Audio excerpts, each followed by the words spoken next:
रात के 12 बज रहे थे। हल्की बारिश हो रही थी और मुंबई की गलियों में सन्नाटा पसरा हुआ था। आरव और कबीर अपनी बाइक से घर लौट रहे थे। यार जल्दी निकलते हैं, ये गली अजीब लग रही है, कबीर ने कहा। अरे कुछ नहीं होगा, रोज आता हूं यहां से, आरव ने हंसते हुए कहा।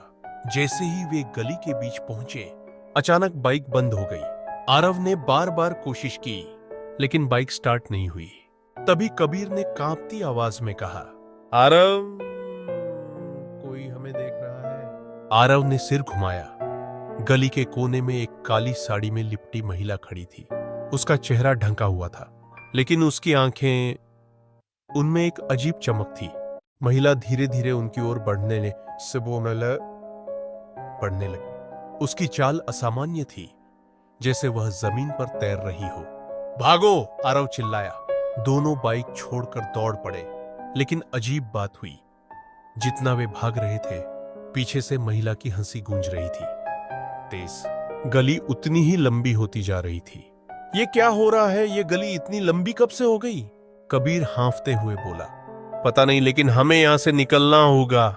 डरावनी पीछे से महिला की हंसी गूंज रही थी, तेज, डरावनी और गहरी। भागते भागते उन्हें एक बंद दुकान दिखी। आरव ने जोर से दरवाजा धकेला। वो खुल गया। दोनों अंदर घुस गए और जल्दी से दरवाजा बंद कर लिया। अब क्या करें? कबीर ने घबराकर पूछा। पहले शांति से सोचने दो, आरव ने कहा। तभी दुकान का बल्ब टिमटिमाने लगा और दरवाजे पर किसी ने जोर से दस्तक दी। धड़ धड़ धड़। कबीर ने धीरे से दरवाजे के नीचे से झांका। बाहर कुछ नहीं था, लेकिन तभी दरवाजे के नीचे से एक सफेद साड़ी वाला पैर अंदर घुसने लगा। भगवान के लिए, यह क्या है? कबीर पीछे हटते हुए चिल्लाया। अचानक दरवाजा जोर से झटके से खुला और हवा के झोंके से पूरा कमरा ठंडा हो गया। दुकान के अंदर रखे सामान जमीन पर गिरने लगे। फिर सब कुछ शांत हो गया। क्या वो चली गई? आरव ने धीरे से कहा।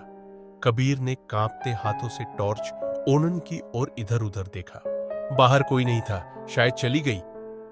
कबीर ने राहत की सांस ली, लेकिन तभी आरव के चेहरे का रंग उड़ गया। कबीर, वो अभी भी यहीं है। कबीर ने देखा, दुकान के शीशे में वही महिला खड़ी थी, लेकिन असल में वहां कोई नहीं था।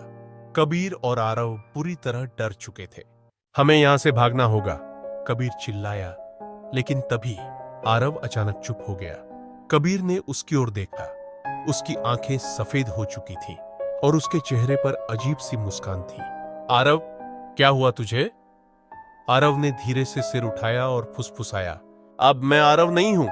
तभी दुकान की बत्तियां बंद हो गईं और चारों तरफ अंधेरा छा गया। बाहर गली में फिर वही हंसी गूंज उठी। Subscribe for more video.